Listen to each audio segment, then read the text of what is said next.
Så, inspelningen är igång.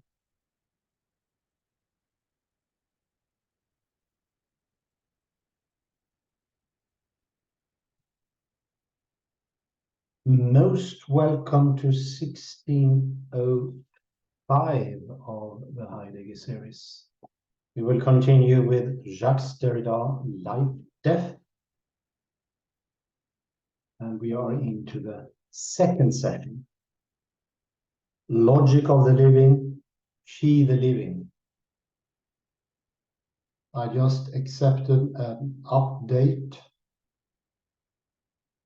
of Zoom and I cannot get the video camera to show any images. So I do apologize for that. We are presently at page 29, the English edition.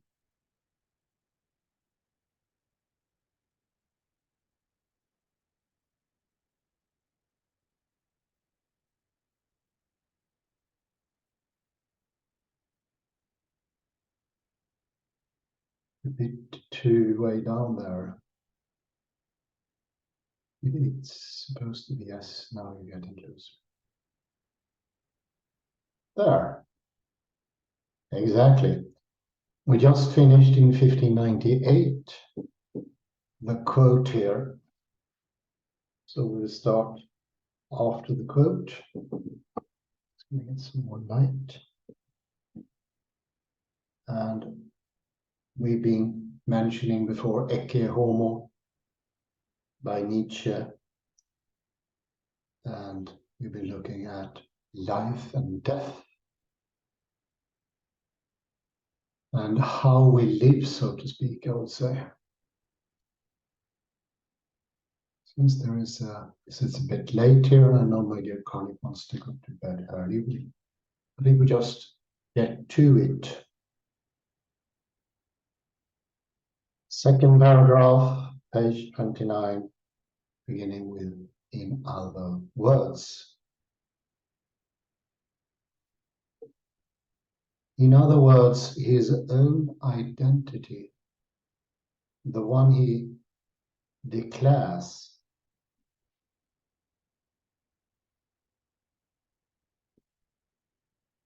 and that has nothing to do with, is out of proportion with what his contemporaries know under this name.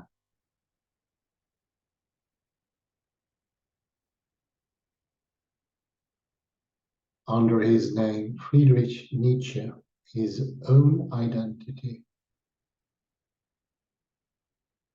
results not from a contract with his contemporaries,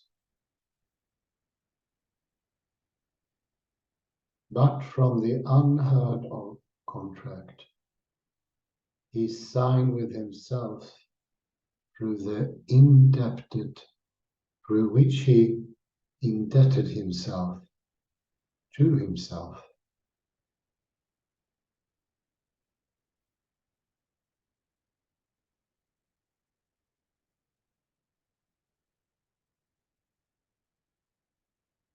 An unlimited credit that is without comparison to the one his contemporaries opened up for him or refused him under this name, Friedrich Nietzsche.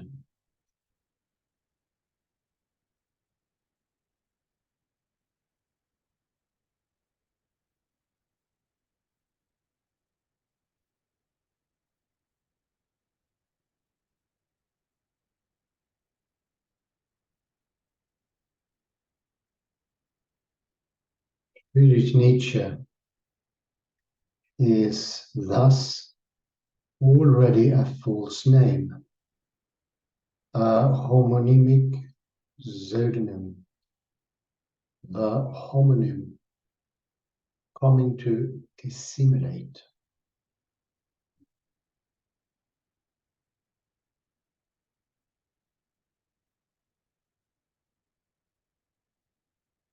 As would as if known the other Friedrich Nietzsche.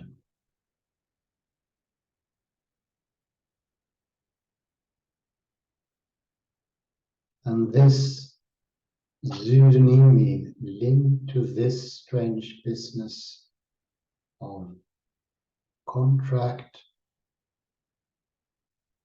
debt,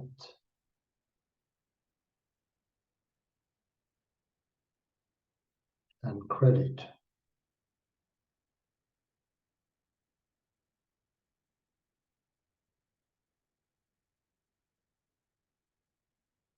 Already compels us to be wary when it comes to reading the signature or even the autograph of Nietzsche. Every time he says, "I, the undersigned Friedrich Nietzsche."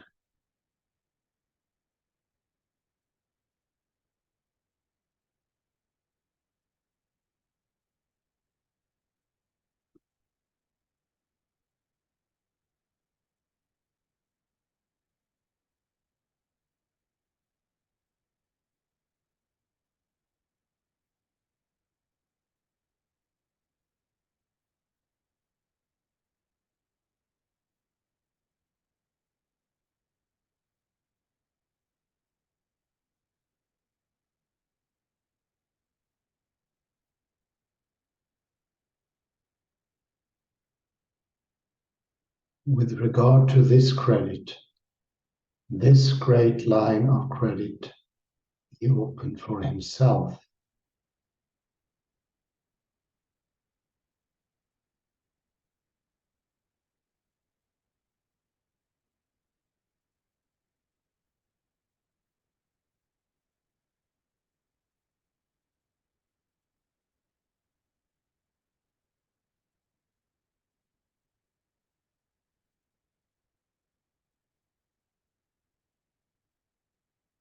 In his name, but then necessarily in the name of another. He never knows in the present, and not even in the present of ecce homo, if it will be honored.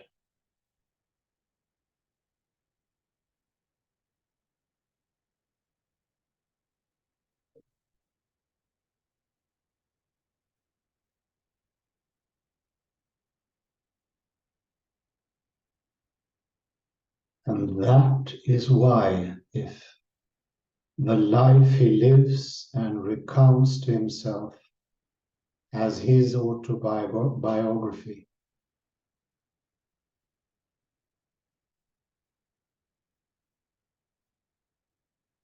is first of all his life only as the effect of a secret contract, an open credit,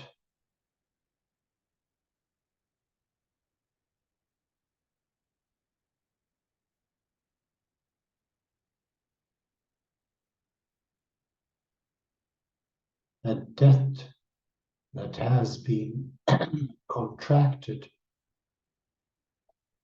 or an alliance, or an annulus, a ring, then he can say, so long as the contract will not have been honored,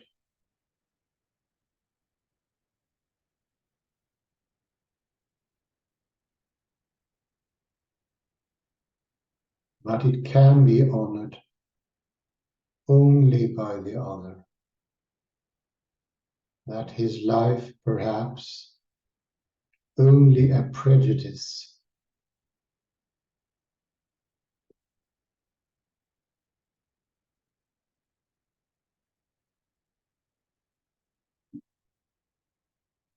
es ist vielleicht ein Vorurteil, das ich lebe.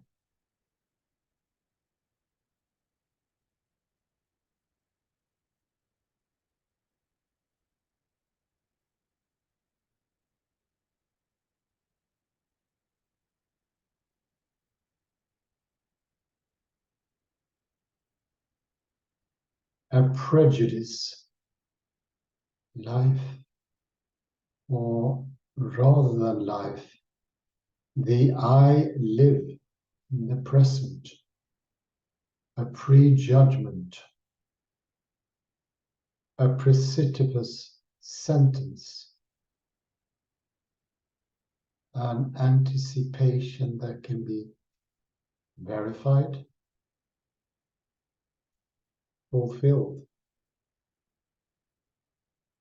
Only at the moment the bearer of the name, the one who's called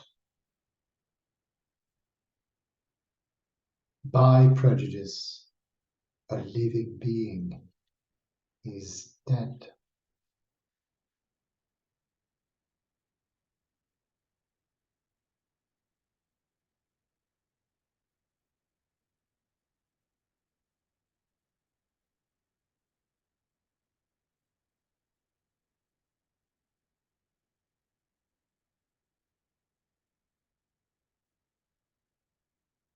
And the life that returns will return to the name and not to the living being.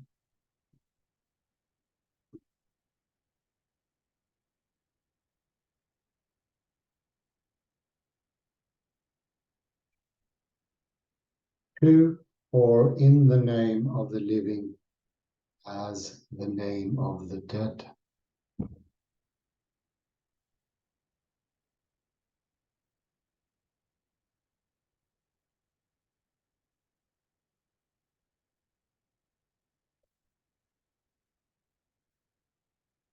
That the I,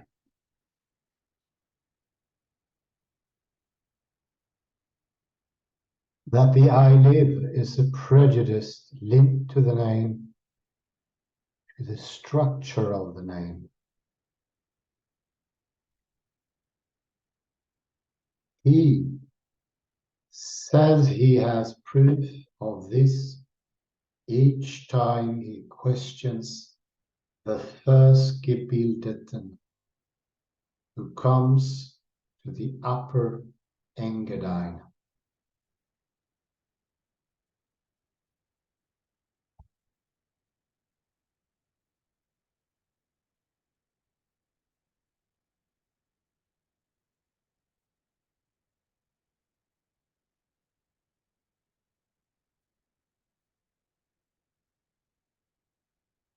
As Nietzsche's name is unknown to him, Nietzsche, which thus needs to be put in quotation marks, has proof that he does not live.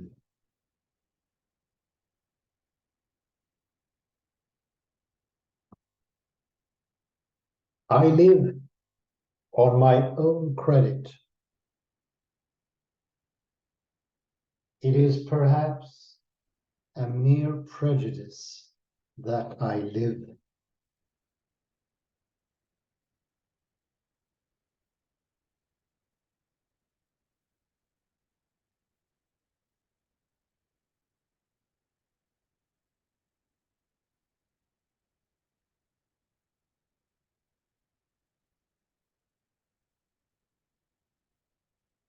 I only need to speak with one of the educated who come to the upper Engadine for the summer, and I am convinced that I do not live.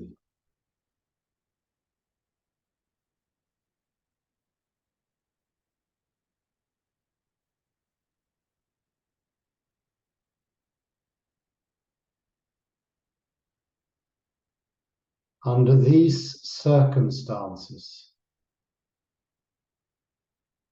I have a duty against which my habits, even more the pride of my instincts, revolt at bottom.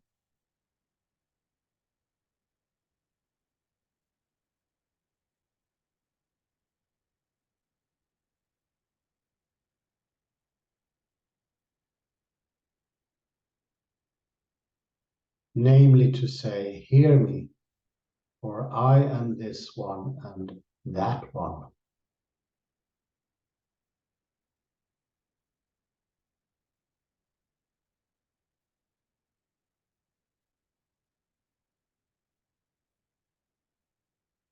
above all, do not mistake me for someone else.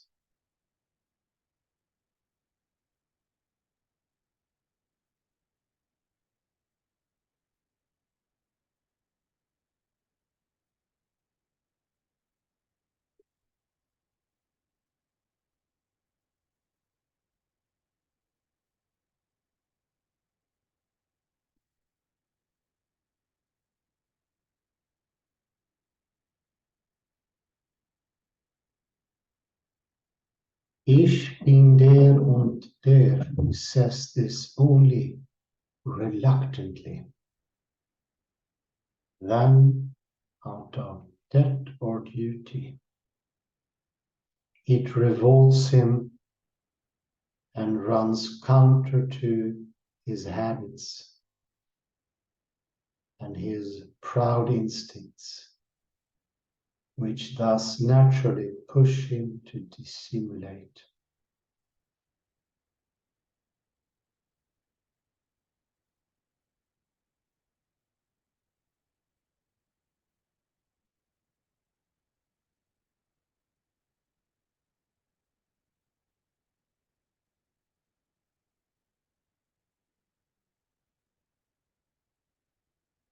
To dissimulate himself, for as you know, he constantly affirms the value of dissimulation.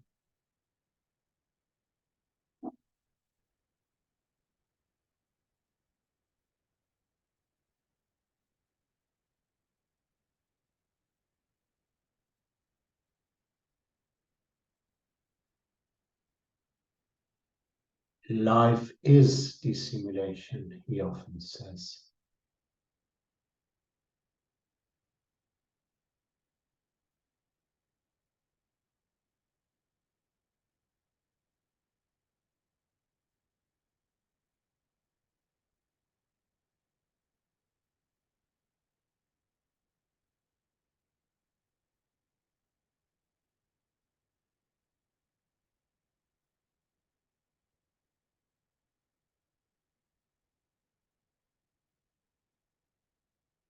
It is against the natural instinct for dissimulation that he announces that he is going to say, Ich bin der und der, which leads us to conclude, on the one hand,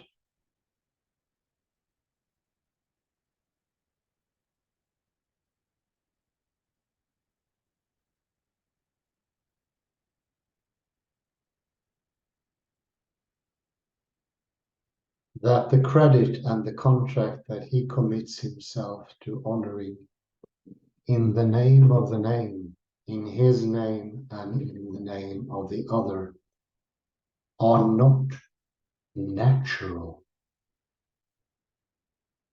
but that they go against his nature, his instinct and his habit. But also, on the other hand, that this exhibiting of the Ich bin der und der might very well still be a ruse of dissimulation and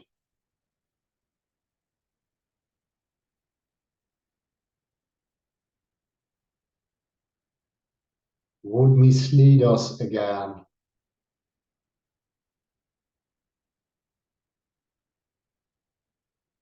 if we were not to hear it as a simple presentation of identity.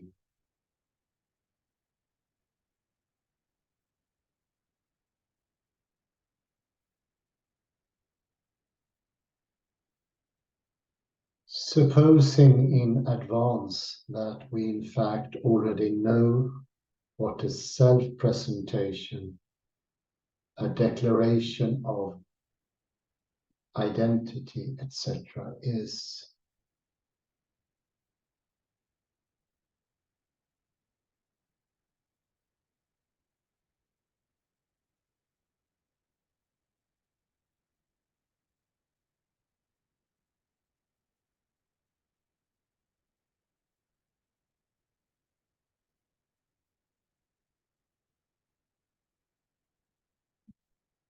everything he goes on to say about truth will have to be re-evaluated on the basis of this questioning and this story.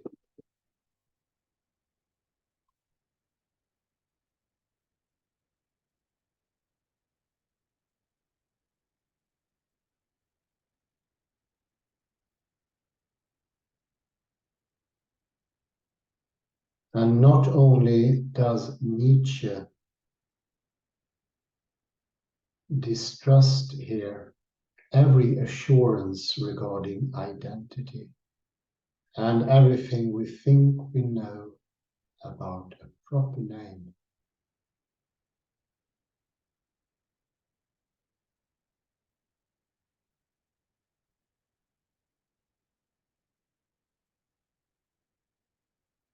but very quickly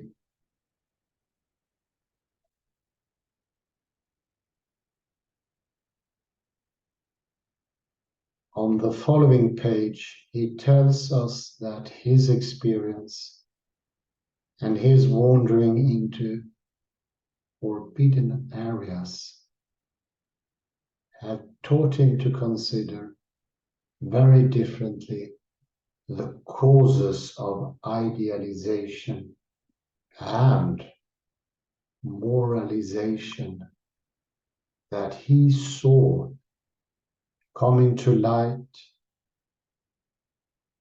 the hidden history of philosophers,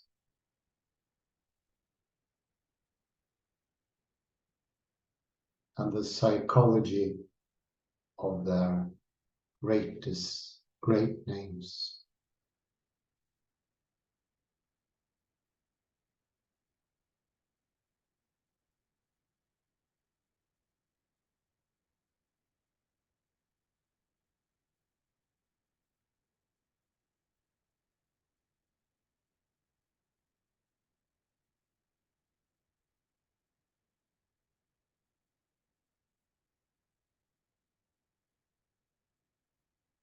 That the I live should depend on a nominal contact whose coming due presupposes the death of the one who says, I live in the present. That the relationship of a philosopher to his great name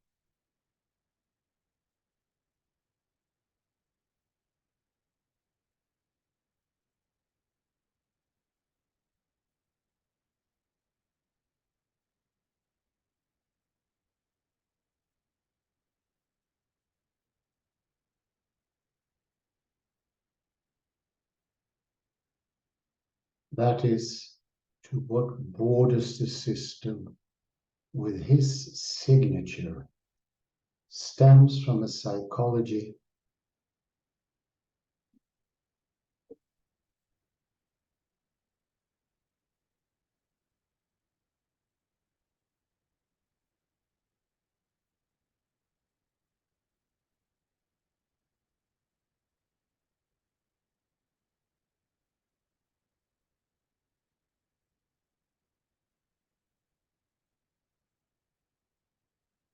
a psychology that is still too new to be readable either in the system of philosophy.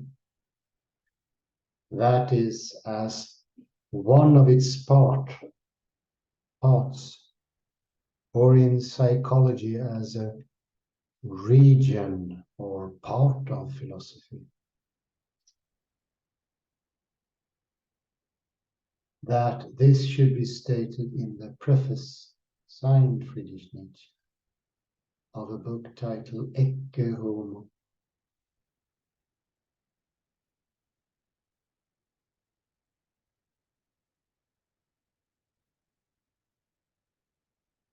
And whose last words are, have I been understood?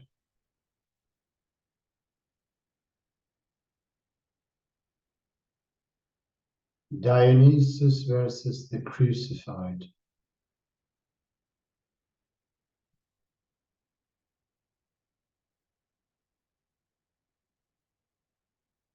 versus against the crucified. Gegen den gekreuzigten Nietzsche, Ecce Homo. Christ being not Christ, but Dionysus, or rather, the name of the combat between the two names.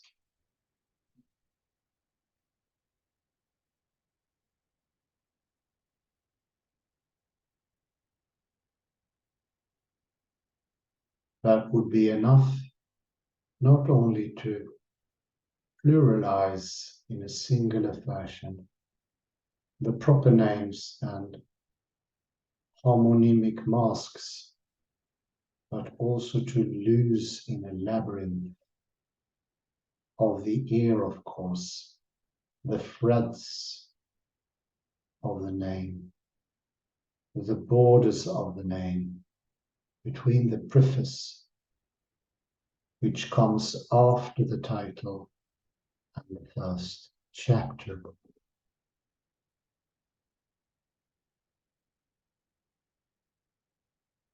We just put something into parentheses here to ease the understanding. It's about signing, and if signing makes something alive, like it is a living thing to sign, an act, making it an object, we make it dead, so to speak. Do you remember Francois Jacob here and the essentialism of life versus the mechanistic DNA, the dead part, so to speak?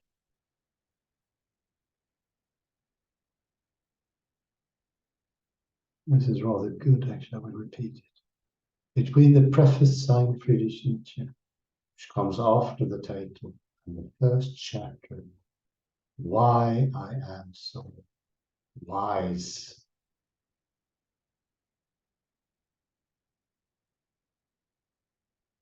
There is a page, an artwork, an hors d'oeuvre, like a loose page, whose time, whose temporality strangely dislocates all our assurances with regard to what we typically understand as the time of life and the time of the narrative of life, of the writing of life,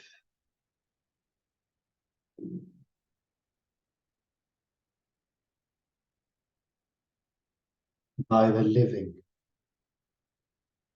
the time of autobiography.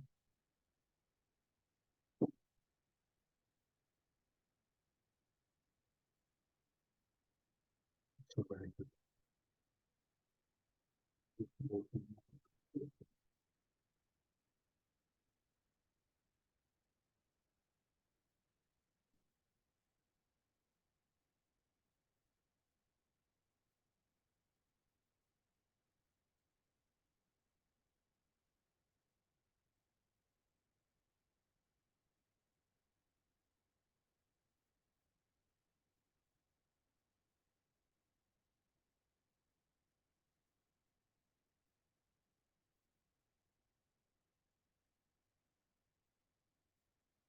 This page is, in a sense, dated. It is an anniversary.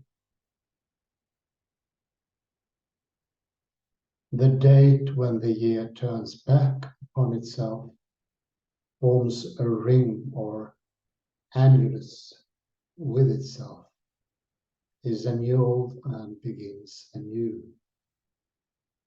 And that's a great sight. I would say this is the movie strip.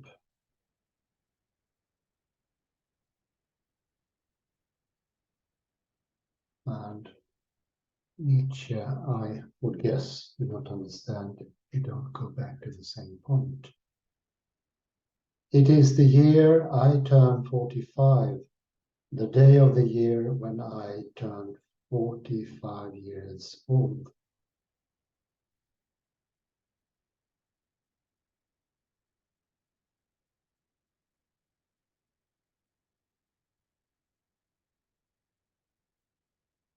This day is like the noon of life.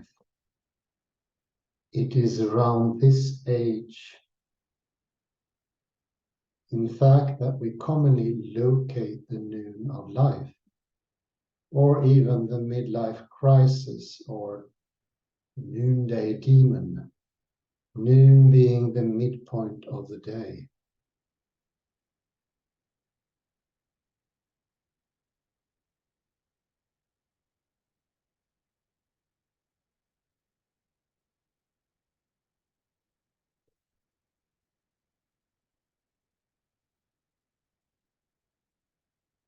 The exegesis begins in this way.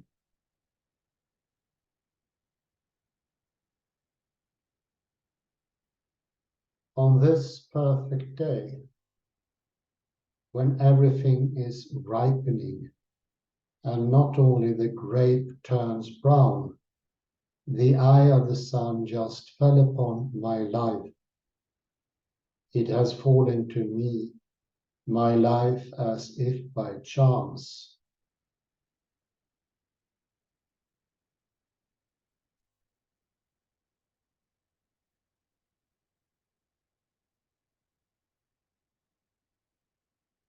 It is a moment without shadow, consonant with all the noons of Zarathustra. And I'll say, no shadows mean it's objectified completely. It's four-handed, so to speak. Doesn't have tonality, doesn't have nuances. Everything can become objectified in this sense, in the Nietzschean sense, to become dead, even the signature. It seems that there's a lack of understanding for chirality here, that the subject is always viewing it. And if that is forgotten, it would be a dead world and a dead person coming to a standstill in the sense that it's watched from afar. Somebody's watching very, very far away. It's a perspective from nowhere, of course, you who know the drill. It is the moment of affirmation when one can look forward and backward at the same time. And when all negativity, all shadow is dispelled, the text continues. I look back, I looked forward, and never saw so many and such good things at once.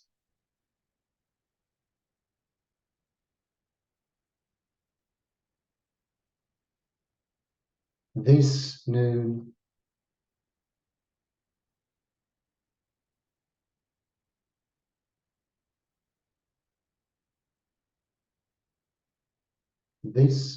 is nonetheless the moment of a burial. And when Nietzsche says, immediately thereafter, playing on a common parlance, that he has just buried his 44 years, insisting on it 2 different times. It is to underscore that what he has buried is death. And that by burying death, the dead, he has saved life, saved the immortal.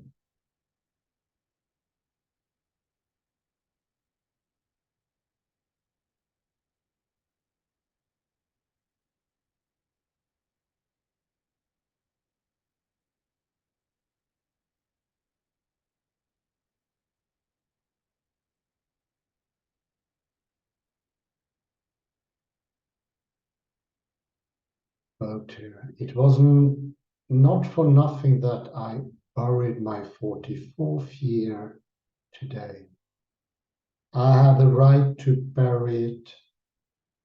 I had the right to bury it. Whatever was life in it has been saved, ist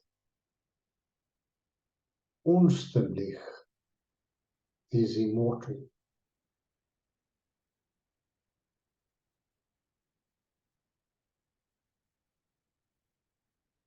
The first book of the Umwertung aller Werte, the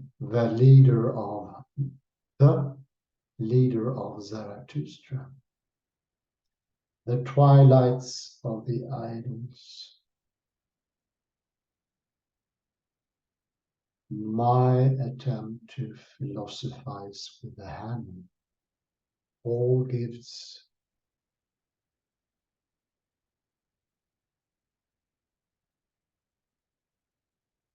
of this year, indeed of its last quarter. How could I fail to be grateful to my whole life? And so I tell my life to myself. I recite my life to myself. Und so erzähle ich mir mein Leben.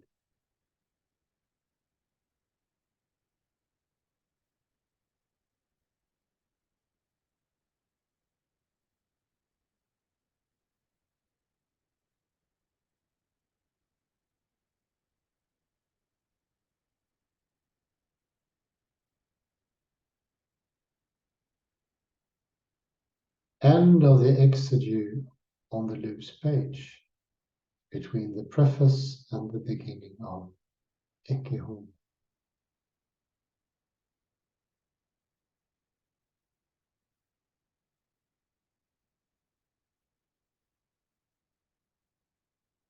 To receive one's life as a gift calling for gratitude, or rather to be grateful to one's life for what it gives.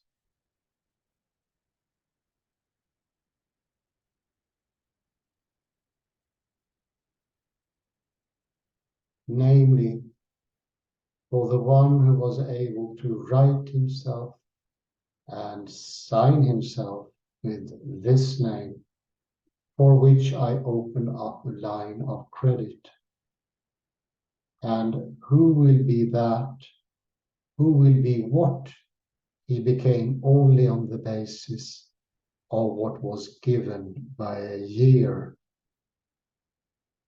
in the course of the events dated by a circuit of the sun.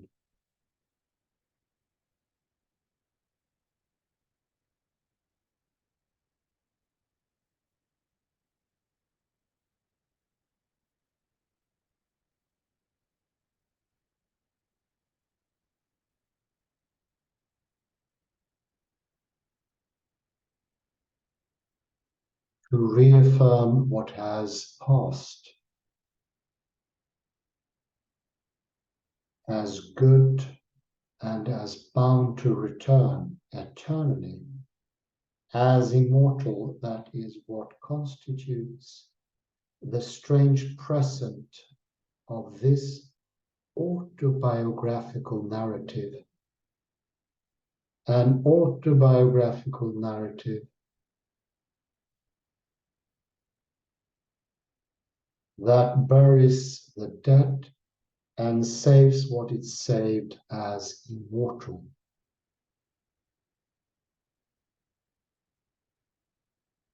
An autobiographical narrative that buries the dead and saves what is saved as immortal.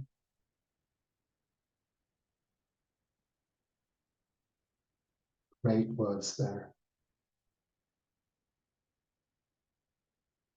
An autobiographical narrative that is autobiographical, not only because the signatory recounts his life,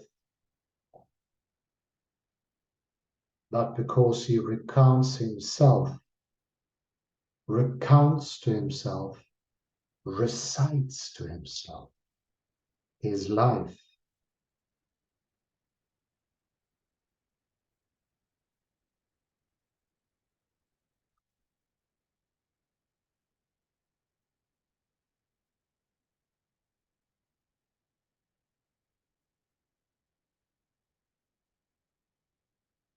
And since the I of this narrative is constituted only through the credit of the eternal return, it does not exist. It does not sign before the narrative as eternal returns. It is until then a mere prejudice.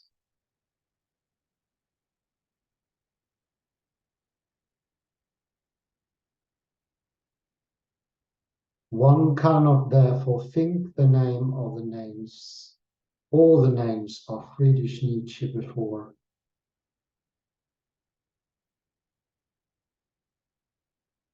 the reaffirmation of, or the hymen, or the ring, or alliance of eternal returns. One cannot think his life or his life, his work, before this thinking of the yes, yes, given to the gift without shadow. When noon and the grape are at their fullest,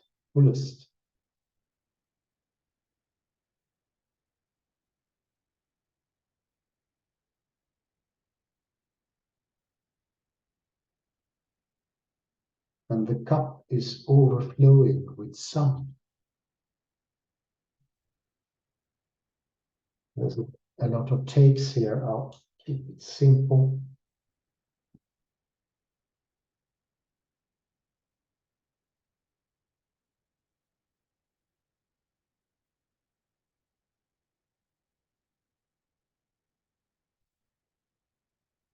Here, but it's very crudely said. This is a bit coarse, but of course, when you make a first summary of something, it needs to be coarse. I will make specification later on. But it's him looking at his life, so to speak, from the outside, and the annulus, the ring, I really liked. And he's coming back to the same place. It is very, very true of the ring. It's not a Möbius strip. Nietzsche doesn't understand it as a Möbius strip, coming back to the exactly same point. There is no development. It is completely rolled. Yes, thank you very much. This page, in a sense, dated. It's an anniversary. The date when the year turns back upon itself forms a ring or an annulus with itself. It's annulled and begins anew. I think few authors have put this ring-like feature any more poetic than Nietzsche. But let's deconstruct that, and that's going to happen later on. But Möbius strip is true to what's going on, not coming back to the exact same space and time. Nietzsche means the coming back to the exactly same spot. Absolute sameness, identity. That is important to understand. And he's living in the late 19th century. There is no other conclusion to be made, which is in itself very interesting. Sorry for my laughter. I actually feel pity for Nietzsche. But the thing is, The important thing is that he expresses it with clarity, so we can look at it without having it brought into clarity, into sheer light, without shadow, mentioned. We cannot look at it. But do remember that. I think it's going to be helpful. Compare the ring, which I think most people still today see time as going back to the same point. There is no subject in the ring either. It is like he's looking at his life from some impossible third person perspective. He's not in his experience.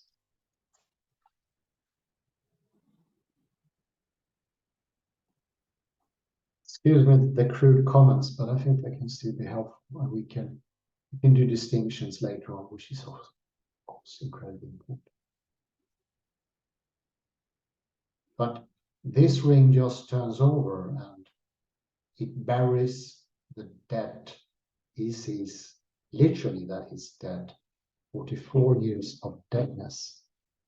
Maybe some life to his 45, but the 44 is dead. Seen from an impossible perspective.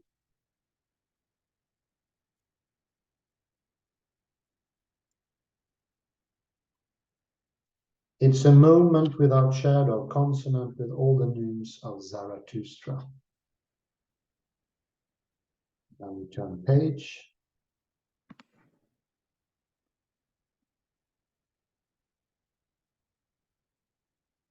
So even the signature is going to be repeated every time the circle goes round.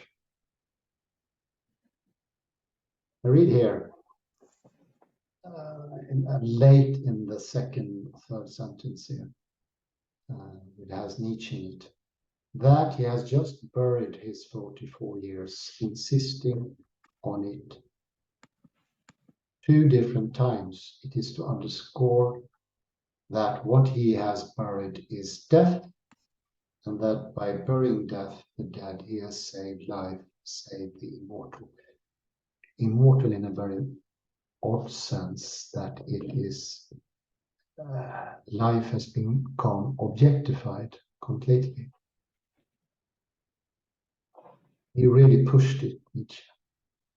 He sort of lived his era to the fullest. And poor guy, this is tough. A tough variety of immortal.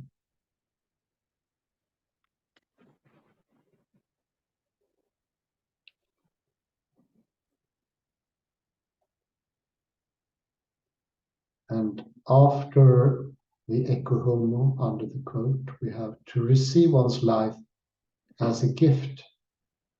Yes, exactly. Calling for gratitude, or rather to be grateful to one's life for what it gives.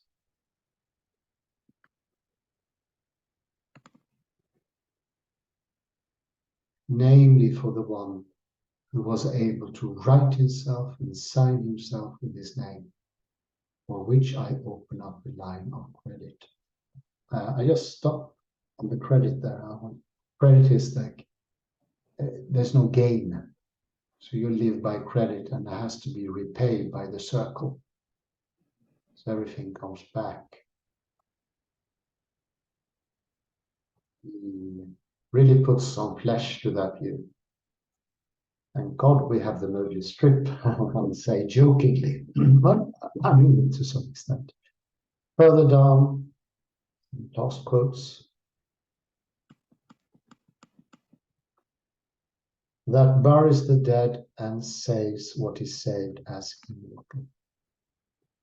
An autobiographical narrative, and I would call this autobiographical narrative himself seeing himself. Self-identity, which we know is a possibility, but we just have to listen to Nietzsche and then go further. That is autobiographical, not only because the signatory recounts his life, the eternal return of his past life as life, and not as death. But of course, he recounts himself recounts to himself, recites to himself his life.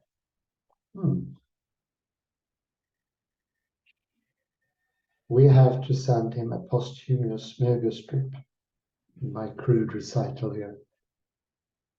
Maybe some comments from my dear colleague Kalle. Still up for it, it's a bit late. Yes, let's return. Do you hear me well? Yes, I feel loud and clear. Okay, so to continue what you said, I think this is important. As if by chance, the fourth line from below, as if by chance. So it's important to say as if, because Nietzsche doesn't seem to believe in chance here. No. He believes in kind of determinism that he inherited from Newton ultimately. Yeah. So everything is, so to say, determined from the beginning. Yeah, definitely. Mm-hmm. That is as if by chance, that is, there is no chance at all. No, there isn't. So you said, so how would you say that there is no self-identity? Why is there no self-identity? Why does Möbius strip prove it, so to say, Hans? The Möbius strip is the subjective entering into the world. It is not complete sameness, nullification, as Rodolphe Gasché would call it. It thereby, with the Möbius strip, in the whole, so to speak, the whole enters the subject, because it's constantly different. When you go round the Möbius strip, you never come down to the same place. And the subject is the difference. So you could say that the person doing the walking on the Möbius strip is the subject, but Möbius strip is the object, so, or vice versa, perhaps. Yeah, they could both be object and subject, but they could also, so to speak, be different. It does at each instance, the Möbius strip has an inside and outside, but on the whole, they are together, subject and object. It's only one side.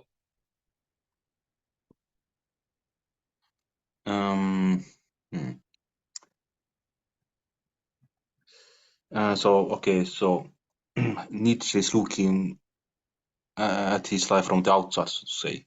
Everything is, so to say, forehand. He has seen. He is like in outer space looking at his life, which is already done. Yeah. He cannot, so to say, change anything. But there is still, I don't know if we can say that the subject is still in Nietzsche, because he says sometimes that he's Jesus, sometimes he's Dionysus, and so forth. So would it, there's still some identity crisis. It's not that the subject is, okay, so you said that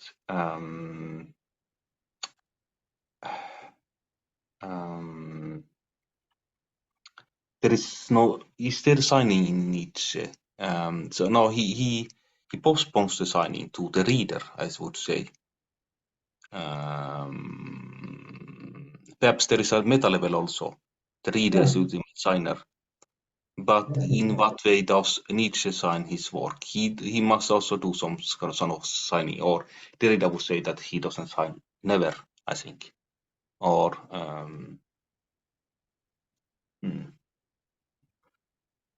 Yeah, I see what you're getting at, yes.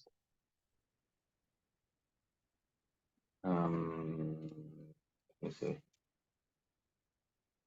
But this is a rather first crude look at Nietzsche, of course. We're having more distinction later on. But yeah, it's very good. Oh, okay, we do say, okay, he signs, okay, in one way he signs. He says that he's 44. His first 44 years, they are, and they have ended, so to say. That is signing. He signs, he knows that is a fact. Yes. But it's perhaps ultimately the reader who does the final signing in one way, because it's the reader who gives him immortality. Oh yeah. In some one way, if I understand it correctly, or what would you say? Yeah, I agree. Mhm. There you go. And of course, I should mention, as I was thinking this for the next lecture, of course Nietzsche is still there. Mhm. The subject is still there, but that's another point. We'll get to that later. You can't just disappear. But that's the first time. This is very good with Nietzsche. Very satisfying. Poor guy in a way, but we are very thankful to him, because this started all of Derrida and all of continental philosophy, of course.